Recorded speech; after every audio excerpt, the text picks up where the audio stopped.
Olá a todos, muito bom dia! Estamos prontos para mais um programa espetacular que nós temos para si. Exato. Nos assiste aí desse lado. Nós até temos uma roupa especial, certo? Oh, meu umas Deus. pérolas caríssimas só para receber. Oh, meu Deus. Vocês são os nossos convidados de honra e tinha que dar isto, tinha que mostrar aqui as coisas, tenho que reparar neste chanãzinho. Em todo caso, nós realmente gostamos de ter-vos no nosso programa. Nós estamos a ser vistos não só por Portugal, mas também em toda a Europa e outras partes do mundo através da Curiacos TV, através da Espaçat, da plataforma streaming que nós temos. Se quiser saber mais informações, curiacos.com, temos todos os canais e programação disponível para si e desde já é um prazer tê-lo cá connosco. E hoje nós vamos falar de dois temas diferentes. Vamos estar a falar de uma área de seguros. Será que você tem o seguro ideal? Será que você sabe o que é que você deve procurar quando você precisa de um seguro? Será que você precisa ter 1001 seguros ou basta ter só um? Nós temos uma pessoa especialista para nos falar sobre isso. Mentora e consultora Andréa Araújo estará connosco para nos falar algumas dessas questões que nós temos preparadas para ela, muito difíceis, vamos ver se ela consegue responder. Primeira vez que está na televisão, então quer deixá-la nervosa. E de seguida temos uma convidada que já esteve connosco, Helena Santos, a doutora Helena, nutricionista, funcional. E vai-nos falar acerca de um tema bastante interessante que é a nossa saúde intestinal. Será que você sabe como é que você deve orientar, governar a sua saúde intestinal? Não sabe? Então, este programa você não pode perder. Exatamente.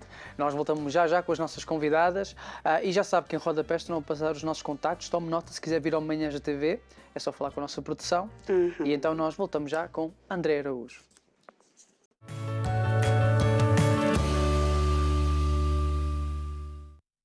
Já estamos de volta. Já estamos de volta. E temos então connosco a Andréa. Muito bom dia. Muito bom dia, muito prazer em estar aqui convosco.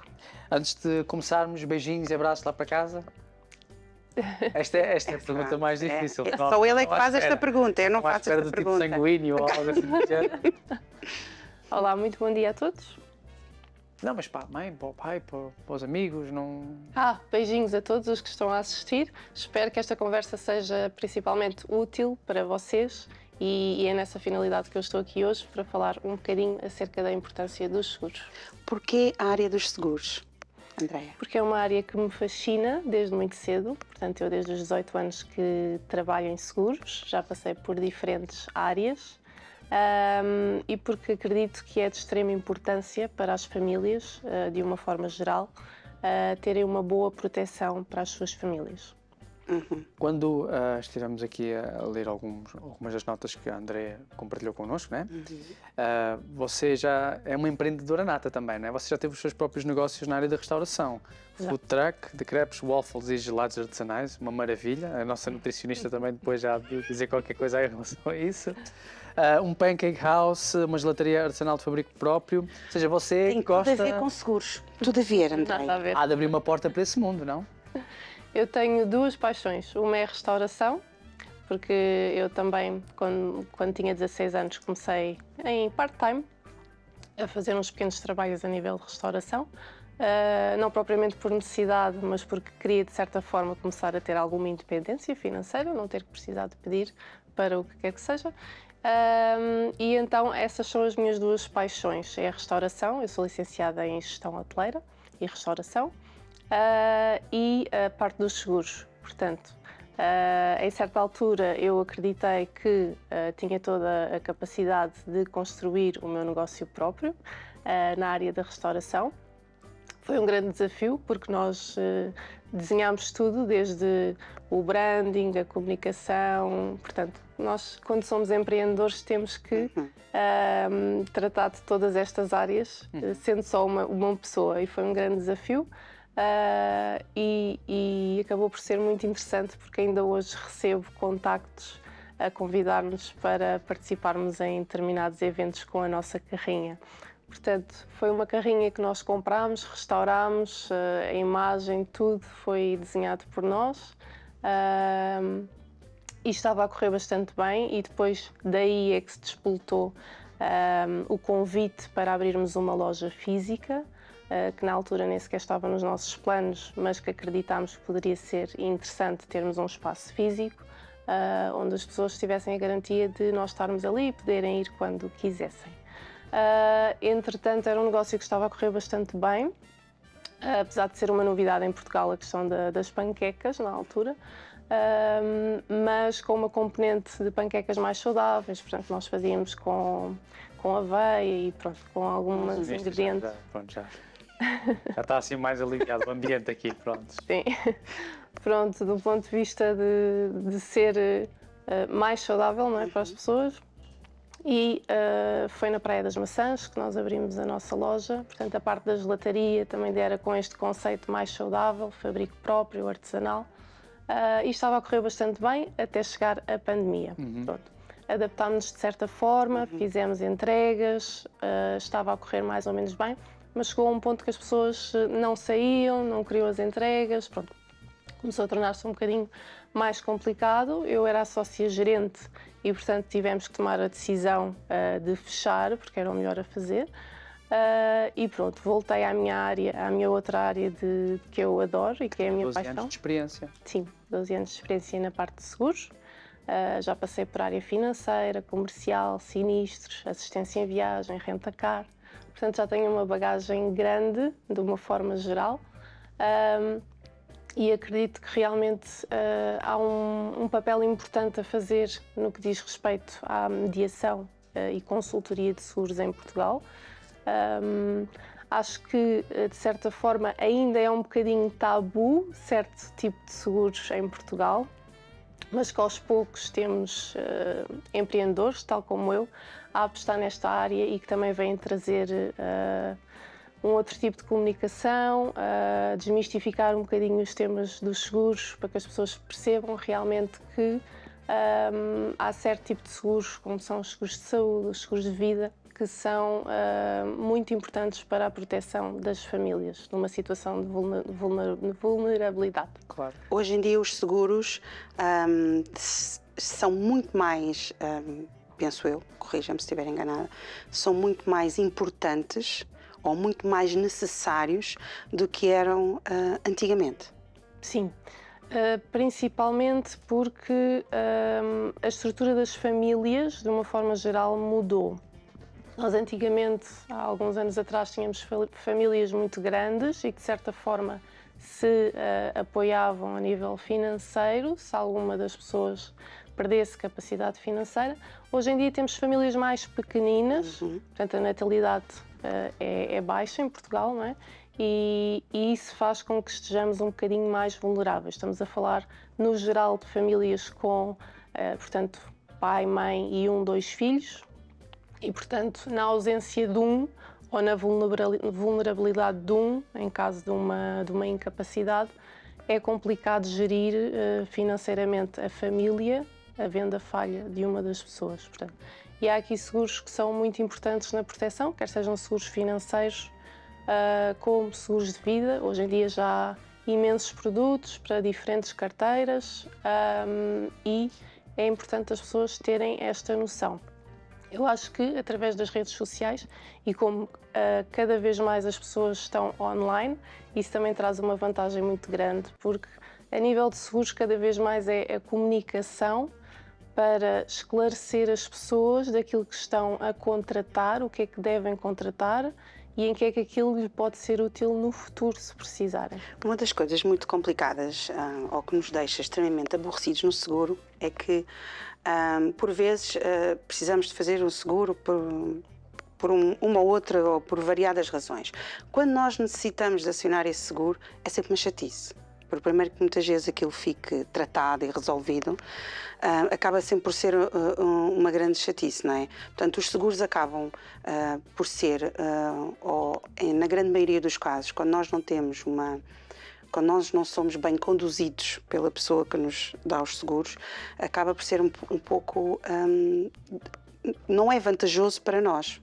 Ou seja, nós precisamos daquele seguro, mas quando precisamos de o acionar, acaba por não ser vantajoso, porque nós muitas vezes não sequer sabemos o que é que havemos de fazer e se temos que o pagar mensalmente, ou trimestral, ou semestral, como for, nós o fazemos, mas depois quando precisamos da resposta àquilo, fica muitas vezes complicado.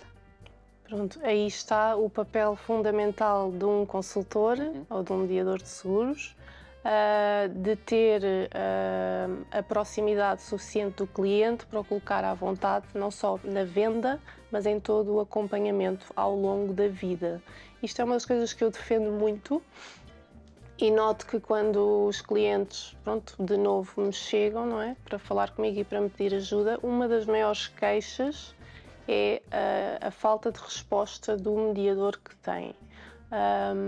E é muito isto que eu trabalho, é essencialmente nós sabermos informar o cliente e explicar o produto e as vantagens para ele tomar uma decisão consciente, mas quando é necessário, lá está, como estava a dizer, acionar o seguro, também estarmos disponíveis para explicar como é que a pessoa o pode ou deve fazer e em que termos. Pronto, as pessoas têm muitas dúvidas sobre seguros, porque a informação de facto é densa.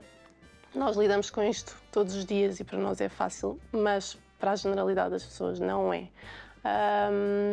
Simples coisas como, por exemplo, o seguro de saúde, qual é a clínica onde eu posso ir, dentro da rede, faz parte da rede, não faz, quanto é que eu vou pagar, se não tiver acordo, como é que eu faço para ter reembolso, pronto. Isto é uma das coisas que eu falo muito abertamente com os meus clientes e lhes digo que qualquer situação em que precisem da minha ajuda, falem comigo ou com alguém da minha equipa. Porque a mim não me interessa, e acho que no geral os mediadores devem ter esta postura, não me interessa fazer um seguro hoje que o cliente fique insatisfeito e que mais tarde o vai anular. Não é nesse fundamento que eu trabalho. E portanto acho que devemos acompanhar a pessoa em todo o processo e estarmos sempre disponíveis para qualquer situação. Pronto, eu já tive situações em que, de facto, o cliente não sabe muito bem onde é que há de ir, eu digo, por favor, fale comigo. Antes de, se precisar de utilizar o seguro, tiver qualquer dúvida que seja, mesmo que acho que é a dúvida mais disparatada, fale comigo e eu vou ajudá-lo e explicar. Pronto, às vezes nas próprias clínicas, ou porque o sistema está em baixo, ou porque eles não conhecem aquele seguro, há dificuldade depois na fazer a comunicação.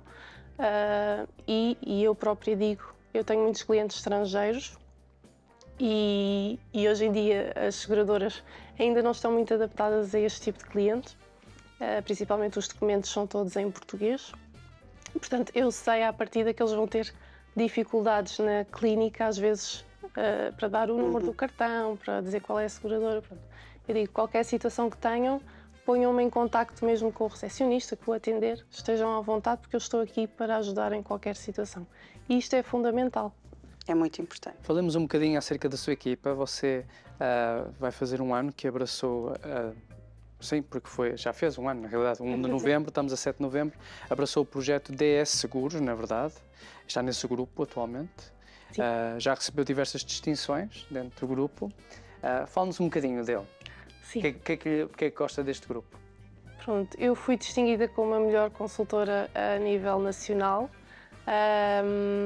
Não pensei consegui-lo de uma forma tão rápida, mas isto tem muito a ver com a nossa postura enquanto profissionais e no planeamento que fazemos, para quem é que queremos falar, o que é que queremos conseguir, como é que vamos fazer para lá chegar.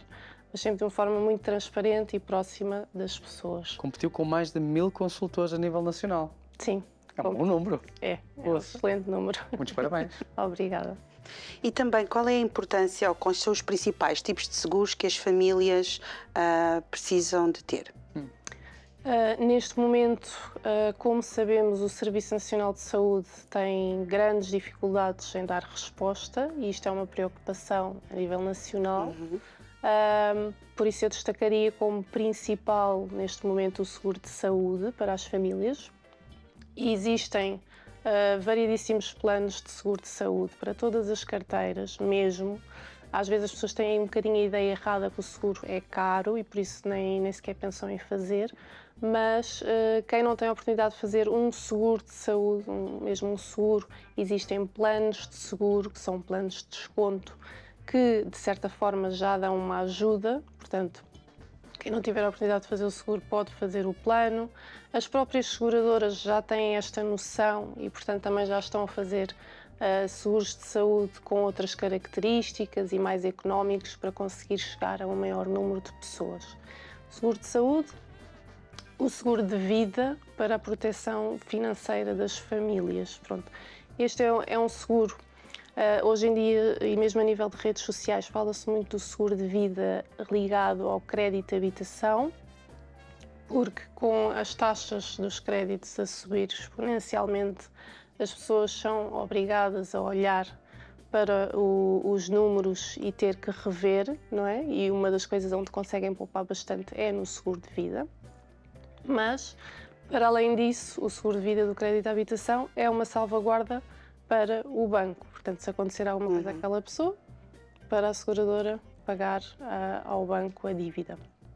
Mas existe outro seguro que, aos poucos, as famílias já vão tendo esta preocupação de se me acontecer alguma coisa, como é que fica a minha família? Como é que eu posso salvaguardar, pelo menos nos primeiros anos, financeiramente, a minha família?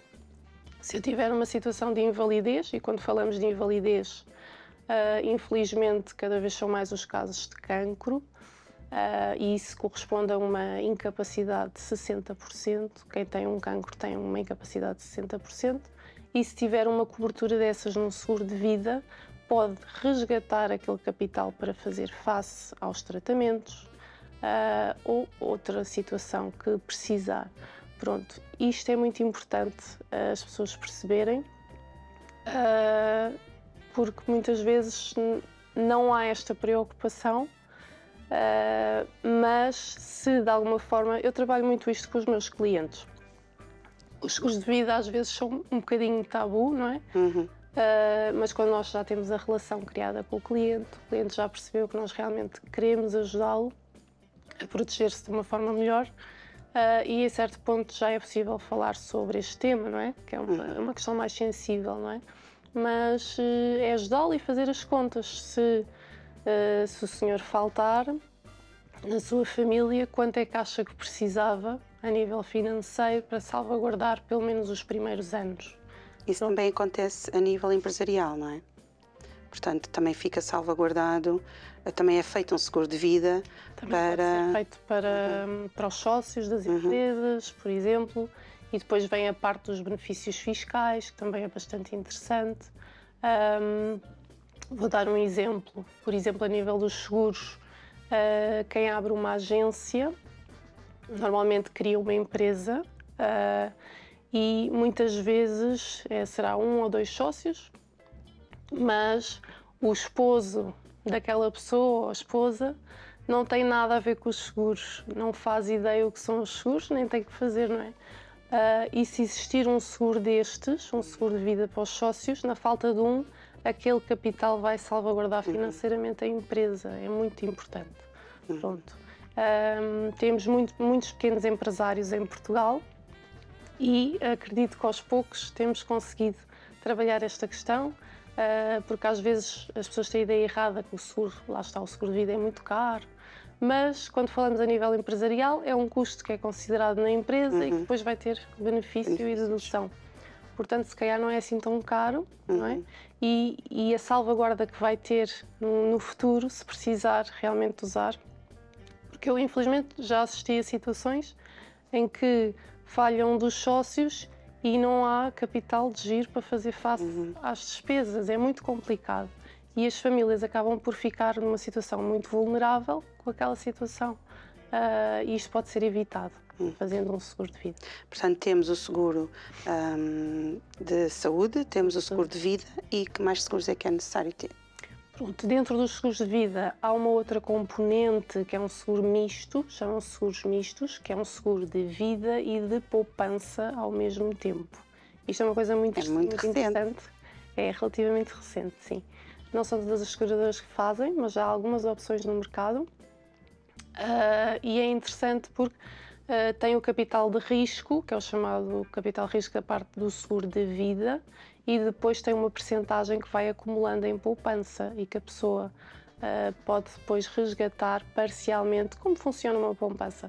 Resgatar parcialmente ou totalmente se precisar daquele valor. É um seguro que faço muitas vezes para, por exemplo, quem tem miúdos pequenos e que daqui a 10, 12 anos têm a intenção de que entrem na faculdade, portanto já estão a amealhar ali uma poupança para depois fazer face a essa despesa. Certíssimo. Quando falamos acerca de literacia neste mundo dos seguros, há muitas pessoas que não entendem nada, então é por isso que procuram consultores e mentores. Quais é que, na sua opinião, são os erros mais comuns ou as ideias erradas que as pessoas têm com mais frequência no que toca ao ramo dos seguros? Pronto, de uma forma geral, tem a ver com ter a crença de que o seguro é caro. Esta é mais generalista. E a outra, muitas vezes, tem a ver com uma má experiência que a pessoa teve a nível de seguros.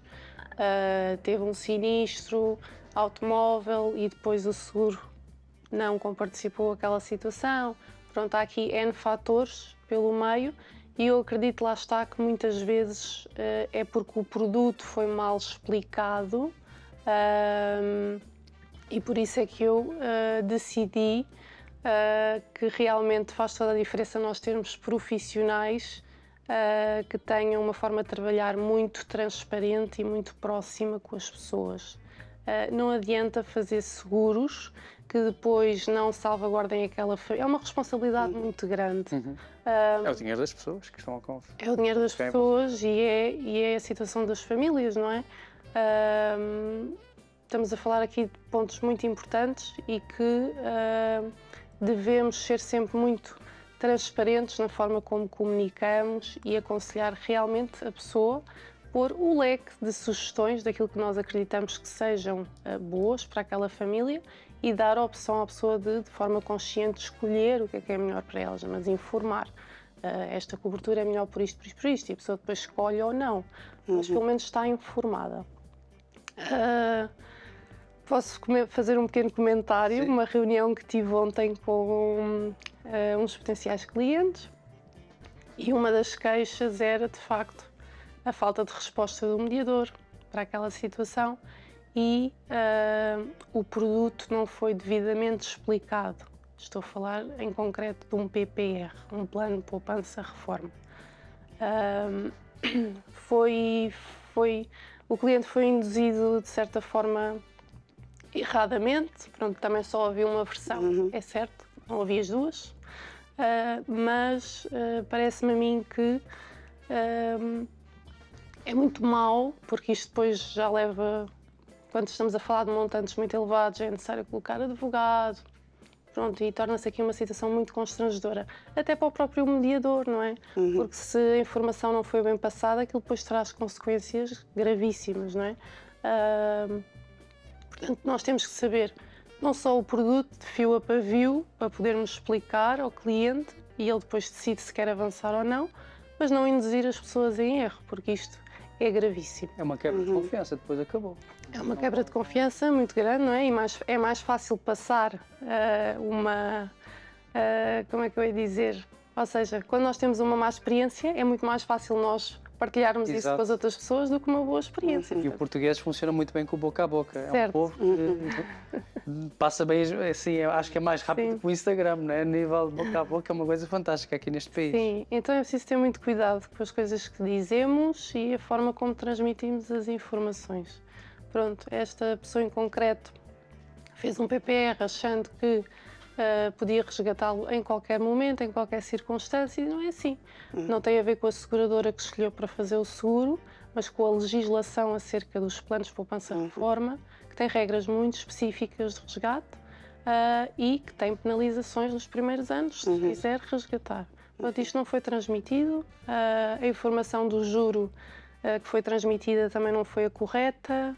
Pronto. E às vezes é assim, nós fazemos um seguro na altura, e as coisas até nos podem ser explicadas, se calhar não ao pormenor, mas pronto, mas podem até nos ser explicadas, mas se calhar só vamos precisar de reivindicar aquele seguro daqui a não sei quanto tempo. Portanto, já passou muito tempo que nós também recebemos aquela informação.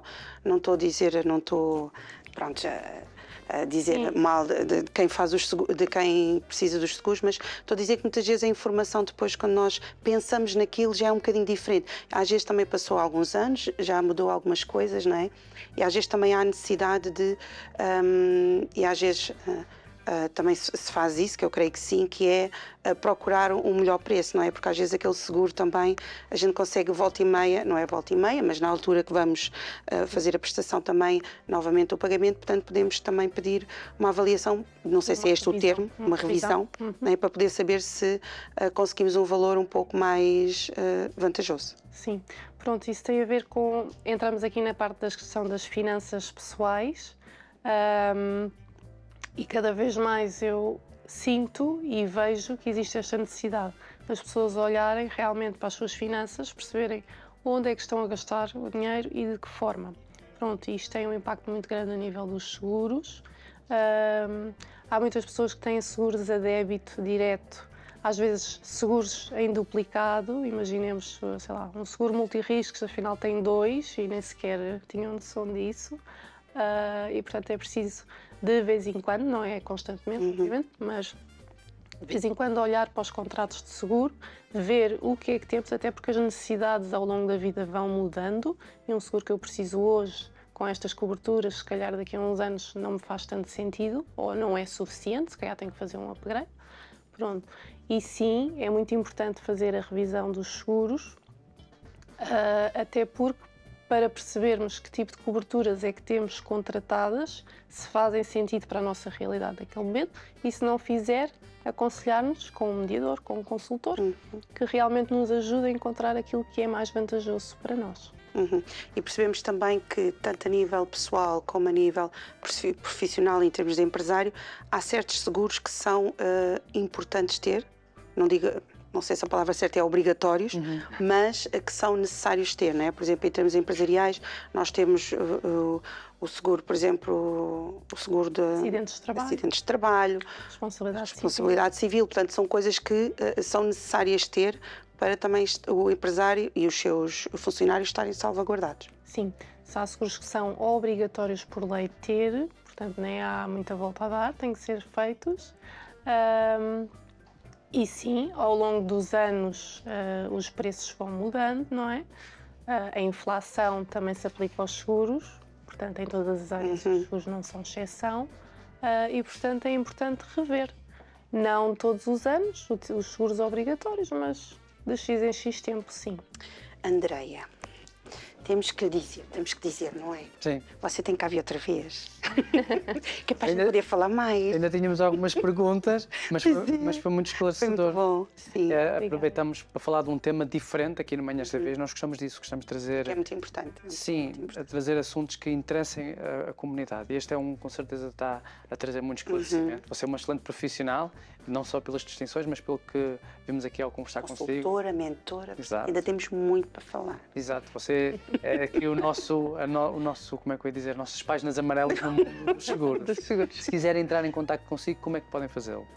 Pronto, podem entrar em contato comigo pelas redes sociais, portanto é andrearaújo.consultora, ou então através do meu WhatsApp, 96002 1057. Certíssimo. Claro. Foi um prazer tê-la cá, Andreia. Se quiser, obrigada, o prazer foi todo meu. Próxima, as portas estão abertas. Claro que vem. Nós somos assim, a pessoa nem foi embora, já estamos a convidá-la para a próxima. Somos muito hospitaleiros. Muito obrigado, foi um prazer. Obrigada, eu, prazer. É muito interessante. Portanto, eu acredito que você também ficou esclarecida acerca aqui de algumas coisas, mas pensou, podíamos ter falado sobre outras coisas, havia aqui uma questão. Você não nos lança as perguntas nas redes sociais.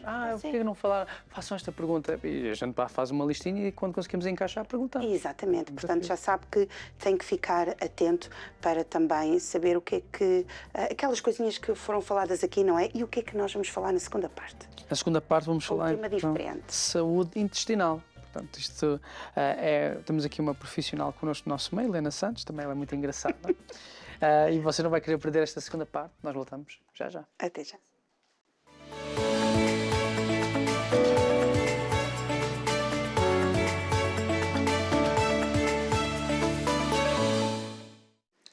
Helena, muito bom dia, seja bem-vinda ao nosso programa. Bom dia, muito obrigada. Parece que foi ontem que esteve connosco. Então, estamos aqui para falar... Eu tenho que lhe fazer um à parte, tenho que lhe fazer aqui um à parte. É assim, o Zé estava aqui a olhar para algumas perguntas e pensou, que horror, vou perguntar isto. Por acaso... Nós vamos falar sobre um tema. Não, e há aqui uma que é engraçada, que é quando Oh, o meu intestino apresenta lentidão ou constipação. Eu pensei, quando ele diz atchim. Mas é constipação, pronto, é outra coisa diferente. Nós vamos falar sobre um tema muito interessante e que é muito importante e que muitas vezes nós desvalorizamos um bocadinho, não é? Que é a saúde O intestino é um intestinal. bocadinho desvalorizado. Muito desvalorizado, mas é muito importante. Para já, porque nós comemos todos os dias, várias vezes ao dia, e a comida tem que passar depois no intestino. E o primeiro até ponto que eu gostaria de referir, que se calhar não pensámos muito nisso, é que a depressão, a ansiedade é algo que nos ataca muito a todos, e a nós portugueses também, mesmo depois da questão das pandemias e tudo isso. E o intestino tem uma influência muito grande nessas questões também. Se falarmos, por exemplo, de depressão, a serotonina, que é a hormona da felicidade, que é o que o medicamento, quando tomamos um antidepressivo, ajuda a que tenhamos mais em circulação para estarmos bem dispostos, 90% da serotonina é produzida no intestino, por exemplo. Ou seja, eu estou mais bem disposta ou menos bem disposta, melhor com a vida ou pior com a vida, dependendo da minha saúde intestinal. Ou fala-se muito de saúde óssea. Vitamina D, vitamina K, suplementos que se vendem. A vitamina K é produzida pelas minhas bactérias a nível intestinal. Também ingiro bactérias também, mas também ingiro vitamina K pela alimentação, mas também é produzida pela parte intestinal. Portanto, só por aí. Então não seria intestinal também incorreto da minha influencia. parte se eu tivesse como um colega, uma colega que estivesse mal disposto, eu chegar ao pé dela e dizer: o teu intestino não está bom. Não diz. Pode ser. Tinha que dizer. Oh, meu Deus. Eu Sei lá, és capaz de sei dizer, lá mas que não tu se diz. não estás bem intestinalmente. Oh, meu Deus. A indisposição pode começar noutras zonas, não é só no Pronto, ok. intestino. Pronto. É estas coisas que, a rir isto vai-se melhor. Mas quando falamos acerca do papel intestinal, lá está. Quando falou acerca de depressão, também stress, está super ligado e as pessoas pensam que não, apenas ali concentra-se mais a absorção dos nutrientes. Mas não. O intestino é o segundo cérebro, acho que também já se ouve muito falar. Ok. Existem mais células nervosas no intestino do que no cérebro. Nós achamos, o cérebro tem muitos neurónios, muitas células nervosas, vamos chamar neurónios. Há mais do que no cérebro, há no intestino. Todos nós já sentimos as borboletas na barriga ou uma vontade muito grande de ir à casa de banho. Também acontece com a parte urinária, pronto, mas uma diarreiazinha que acontece com um stress maior ou uma indisposição, lá está. Isto é tudo porque está tudo interligado. Só o cérebro manda digerir também. O cérebro diz-nos se é hora de ir à casa de banho ou não. Se eu agora tivesse muita urgência em ir à casa de banho, o cérebro tem que me explicar, atenção, que agora não é o momento certo. Portanto, a influência do intestino no nosso dia-a-dia é fulcral, porque se não estiver a funcionar bem, nada funciona bem. E o intestino é um órgão resistente ou é sensível? Porque eu vejo tantos problemas, ou tantas pessoas a queixarem-se de problemas no intestino, que dá a sensação que ele é algo muito sensível, na sua opinião. É mais resistente do que o que nós achamos, porque senão não sobreviveria a todos os tóxicos, a alimentação errada, a poluição, tudo aquilo que nós fazemos o intestino passar. Leva-me a dizer que o intestino é muito resistente, porque é um filtro, não, o nosso fígado também, o nosso rim, pronto, mas falando a nível do intestino, toda a porcaria que nós comemos, desculpando o termo, que é mesmo assim, vai passar por ali. Portanto, de alguma forma o intestino tem que lidar com aquilo e depois acabamos por ter no final um trabalho que vamos fazer à casa de banho, não é? Que espelha essa dificuldade que o intestino teve em lidar com os stresses ou não. Se o intestino está realmente a ser muito atacado ou se está ali tranquilamente a fazer a sua função. Essa era uma das perguntas que estavas assim, meio que, vou fazer esta pergunta, pronto, eu faço, está bem? Pronto, eu faço. Qual é a importância... Vamos usar palavras código para algumas coisas? Não. Qual é a importância de nós observarmos as características das nossas fezes? Porque nós, por exemplo, em adulto, esta era a pergunta que eu... Ele nunca olhou, provavelmente, não faria esta. Sim, porque nós se calhar em adulto não temos tanto essa consciência, mas quando temos filhos, nós apercebemos e olhamos e pensamos, as fezes estão diferentes, qualquer coisa não está bem. Nós fazemos isso com muito mais rapidez, acho que com os nossos filhos, não é? Se calhar porque a nossa preocupação também é maior e saber se ele está bem, principalmente quando são muito bebezinhos, não é? Que é quando a gente vai se apercebendo das coisas, do que propriamente em adulto. Sim, em adulto também há um problema grave que é o telemóvel na casa de banho. Eu nem estou atento ao que estou a fazer. O meu corpo está ali a trabalhar para mim e eu estou ali, não quer dizer que aconteça com muitas pessoas, mas eu vejo isto nos meus pacientes e depois, já está. Doutora Helena, antes nós levávamos o livro do tio Patinhas e da Dita. Mas agora não. Para vermos, para folhear. Agora, infelizmente, não. Há uma desconexão total entre o que eu estou ali a fazer E o que acontece? E depois as pessoas não olham. Muitas vezes eu pergunto, aliás, nas minhas consultas há um questionário anterior em que a pessoa já descreve minimamente esse funcionamento intestinal. E muitas pessoas dizem, olha, eu fui ver depois de me ter perguntado no questionário porque eu nem fazia ideia de como é que estava. Há muita gente que olha também, já há muita gente atenta a isso. Há uma escala científica que se chama escala de Bristol. Há em todo lado, qualquer pesquisa no Google vos mostra a escala de Bristol, muito com imagens específicas. Mas basicamente tem que ser a forma de uma salsicha consistente. Se for líquido, eu não tenho problema nenhum a falar deste tema. Fala à vontade, fala à vontade. Em todas as consultas eu falo deste tema. Se for líquido, se for desfeito, se forem bolinhas, e se guardarmos para as cabritas, há sempre um sinal de que alguma coisa não está bem na nossa alimentação, no estilo de vida. E é preciso olhar para isso. E é preciso ter consciência quando estamos na casa de banho, deixar tudo e estar ali para o que estamos a fazer. E não A para última outras vez coisas. que esteve connosco no programa, você falou acerca de prestarmos atenção a todos os alertas do nosso corpo, porque mais à frente depois podemos pagar uma conta maior do que se Exatamente. tivéssemos prestado atenção. Na sua opinião, a nível de problemas de saúde intestinal, quais é que são os fatores mais comuns? O que é que são as causas mais comuns de pessoas depois acabarem por ter problemas intestinais? O mais comum, antes de entrarmos na parte de patologias, é ou a obstipação, há bocadinho estava a dizer constipação é mais em português do Brasil, ou a obstipação, ou seja, não funciona o trânsito intestinal. Um trânsito intestinal normal deveria ser diário, não quer dizer que se for de 2 em 2 dias há algo de errado, pode ser uma pessoa com o intestino mais comprido, pode ser uma pessoa que coma menos, pronto, não quer dizer que tenha que ser diário, mas por norma funcionar todos os dias, e eu chego a ter pessoas em consulta que é uma vez por semana, ou 2 vezes em 15 dias porque utilizam alguma coisa para... Depois há estratégias que o Dr. Google ensina que nem sempre são as melhores para o intestino funcionar. Ou então o contrário, que é sempre que eu estou nervoso tenho uma diarreia, ou eu tenho várias diarreias ao dia, portanto é ou o não funcionamento ou funcionar demais. O não funcionar é o mais grave a nível hormonal, porque quando o meu intestino não funciona muito, os estrogénios são reabsorvidos, e eu posso ter mais estrogénios em circulação do que deveria e isso desregula o ciclo que eu da outra vez falei, porque é suposto os estrogénios subirem e depois baixarem, e se o meu intestino não funciona, eu não consigo eliminar os estrogénios que vão parar ao intestino, eles são reabsorvidos e desregula tudo, ou seja, até uma alteração a nível de ciclo menstrual ou de outros sintomas que surgem disso, pode ter como base o intestino. O intestino é sempre... Eu digo isto a mesmo colegas com quem falamos de casos, qualquer que seja o motivo pelo qual a pessoa chega até nós, se começarmos a tratar o intestino, já resolvemos uma grande parte dos problemas. E em termos de as crianças também é suposto ser diário? As crianças é mais que uma vez por dia. Até os bebés podem os ter bebés. 3, 4, 5... Quando eles já estão assim maiorzinhos, a partir dos 3, 4, 5, 6 anos, é normal, pronto, eles devem ir uma vez também? Sim, convinha porque eles comem, eles têm muita atividade. Se for uma criança que não beba muita água, pode acontecer não ser diariamente, mas convém que seja diariamente. Aliás, se sentir a barriga das crianças, nos adultos também se nota isso, mas nas crianças é mais fácil, fica muito dura se em 2 dias a criança não tiver um movimento intestinal. Isso é motivo para olhar, tal como um adulto, o que é que está a causar isto. E na obstipação é tão fácil de atuar que as pessoas às vezes acham que é uma complicação muito grande. Já da outra vez falamos, a minha mãe já era assim, na obstipação é exatamente a mesma coisa. É crónica, eu já nasci assim, ou sei muitas vezes, eu já nasci assim. Já quando era criança a minha mãe tinha dificuldade, tinha que me ajudar enquanto bebê, com o bebê gel, com o azeite, assim uma série de coisas assim. Não tem nada para me ajudar nisto, porque o intestino esqueça, ajuda-me lá com a tiroide, porque o intestino não dá. E nós, quando começamos a mudar algumas coisas, a coisa muda. A primeira coisa a mudar para a saúde intestinal é mastigar. E nós não pensamos nisso. O meu estômago não tem dentes. Não sei se o vosso tem, o meu não tem. O meu intestino não tem dentes.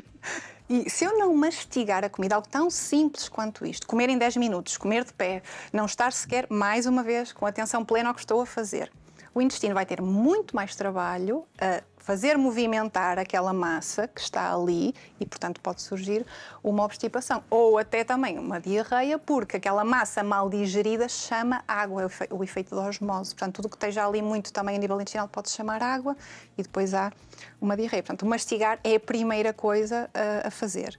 E depois há a parte do estômago, que infelizmente encontro muitas pessoas que vão ao médico de família por algum motivo e tomam um protetor gástrico, por alguma questão, fizeram um antibiótico, andavam mal do estômago, tomam um protetor gástrico e não vão mais ao médico. Então, como o doutor disse que era para tomar protetor gástrico, eu tomo 20 anos o protetor gástrico, até alguém se lembrar de olhar para a minha lista de medicamentos e dizer que não é para tomar. O que é que faz o protetor gástrico? É muito importante em algumas fases, é preciso, ainda bem que existe, mas protege o meu estômago, por isso é que se chama protetor gástrico, mas não deixa o ácido atuar direto na comida, porque está a proteger a mucosa do estômago para a acidez não nos magoar. Mas, ao mesmo tempo, não deixa a comida ser digerida e isso também influencia depois o meu movimento intestinal à frente. Ou seja, eu não digiro bem a comida, fica mais tempo ali porque o estômago está em esforço a tentar fazer aquela digestão e, em vez de ser todos os dias o movimento intestinal, acaba por ser 3 em 3 dias ou o que for. O nosso humor também é influenciado pela nossa saúde Completamente. intestinal. Nosso humor, nosso peso. Uma pessoa com excesso de peso tem uma flora intestinal diferente, uma pessoa com baixo peso ou com peso normal, uma pessoa deprimida tem uma flora intestinal diferente. As nossas bactérias espelham a nossa personalidade até. Porque até com os stresses que nós vamos passando no dia-a-dia, nós vamos matando algumas bactérias e deixando outras proliferar. E, portanto, se pudéssemos ver só a nossa flora intestinal, que é possível, até nós vemos diferenças muito, muito interessantes. Claro que há bactérias que todos temos que ter, lactobacilos, bifidobactérias, há uma série de estratégias para melhorar a flora intestinal, não só diretamente com probióticos, como também pelos alimentos fermentados, kefir, iogurte, o próprio chucrute, que é couve assim fermentada. Portanto, há assim várias coisas para melhorarmos a flora intestinal e tudo isso tem um efeito direto com o nosso humor. Quando falamos acerca do sistema intestinal... Quando tu vieres mal disposto, eu já vou dizer. Foste à casa de banho. Vai assim. Mas eu disse aos miúdos. Isto está a ser um programa engraçado. Quando o nosso sistema intestinal está afetado de alguma forma, ele vai afetar o nosso sistema imunológico. Também, ou seja, nós vamos claro. ver também, por causa deles não estar a funcionar tão bem, outras partes do nosso corpo também vão ressentir. Sim, há aqui várias coisas envolvidas nisso, que é o nosso intestino tem como se fosse um coador por dentro, né? A nossa parte do sistema digestivo é como se fosse a continuação da nossa pele, só que vai para dentro, porque o nosso interior verdadeiro é a parte do sangue, não é? Da corrente sanguínea. A parte do sistema digestivo é como se fosse a pele, mas está do lado dentro do corpo. Essa pele renova-se. Como se renova a pele aqui. Vou para a praia, fico morena, depois infelizmente saio morena. Né? Com as nossas células por dentro é igual. Ou seja, este filtro que eu tenho a nível intestinal está ali, idealmente é um filtro fininho, que só deixa passar nutrientes, vitaminas, minerais e tudo isso. E esse filtro protege-me, porque se eu engolir uma coisa que me faça muito mal, pode até nem chegar ao intestino, para já, porque dá vómito. Se eu comer uma coisa estragada ou assim, pode não chegar lá abaixo.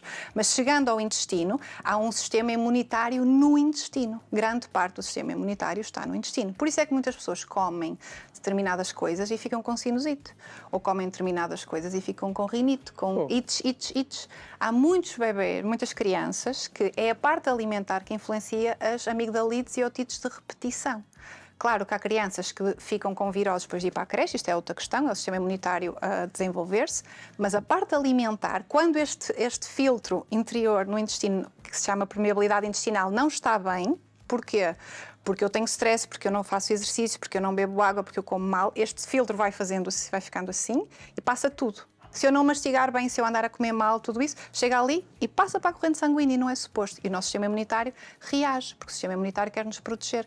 Dores articulares, escleroses múltiplas, fibromialgias, há uma série de questões a nível de sistema imunitário de dor que tem muito a ver também com a saúde intestinal. É a base de tudo, o nosso intestino. Então o sistema intestinal é super elaborado. Lá está, é a nossa polícia de proteção, não só é o nosso segundo cérebro, como aquela polícia de proteção que está ali. Atenção, o que é que tu estás a comer? Não, isto manda para trás, isto vai para trás.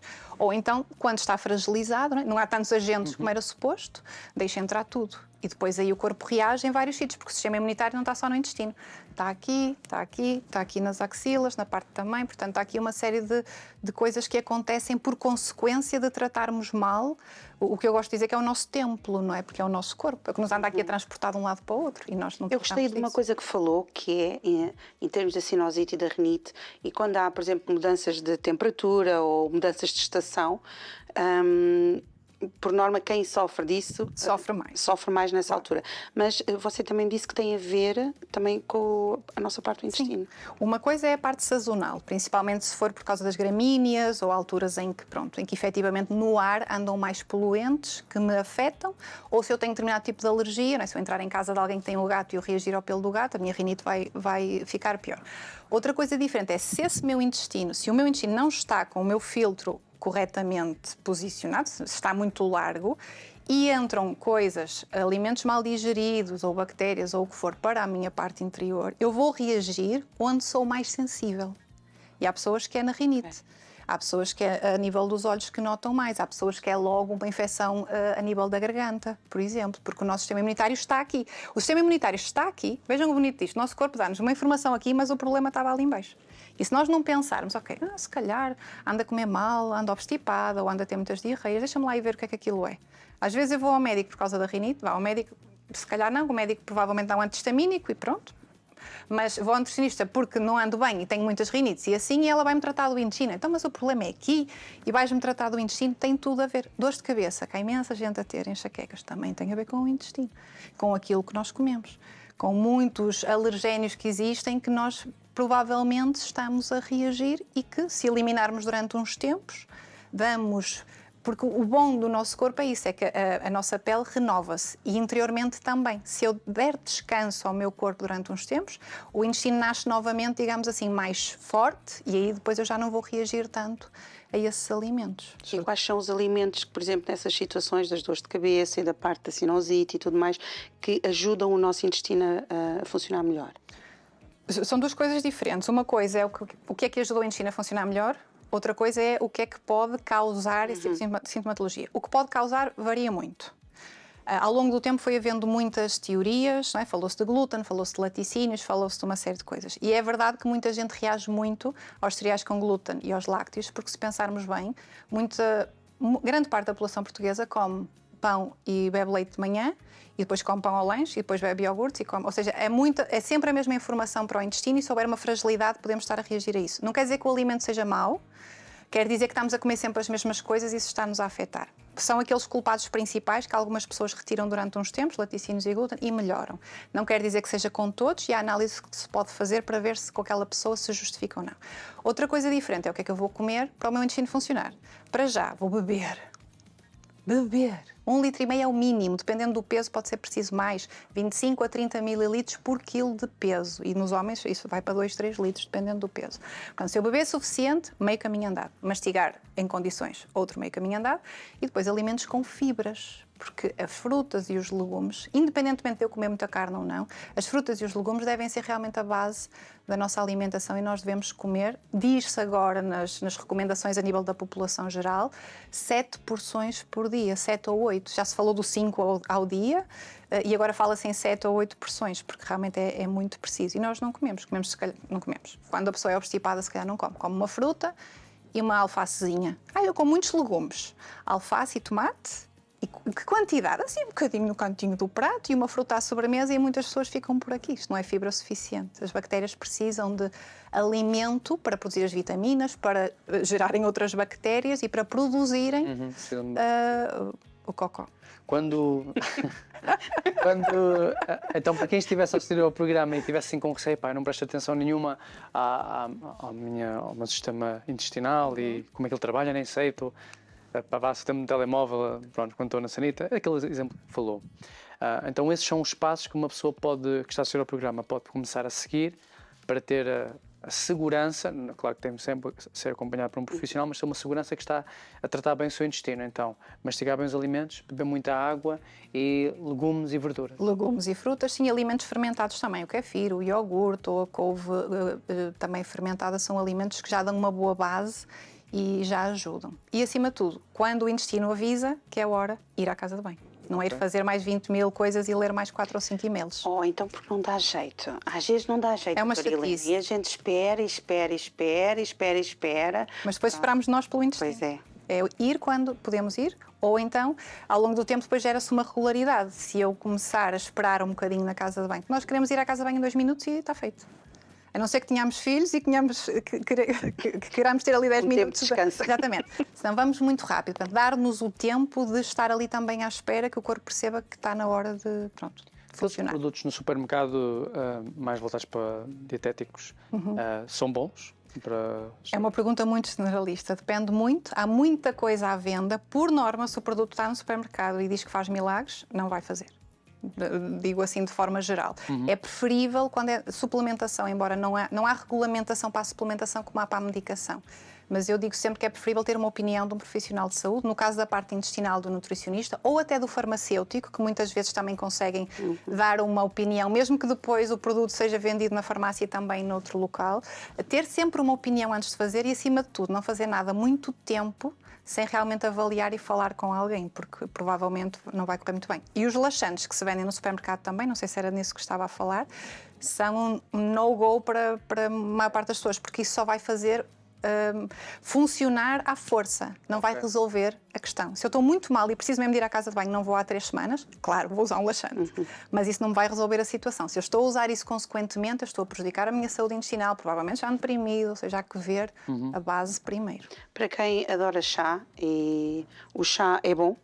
O chá é muito bom porque é uma forma de hidratar, não é? Se eu não gosto de água simples porque não gosto do sabor, ou melhor, da falta de sabor, e prefiro beber um chá, posso fazê-lo, frio, morno, quente, como eu quiser.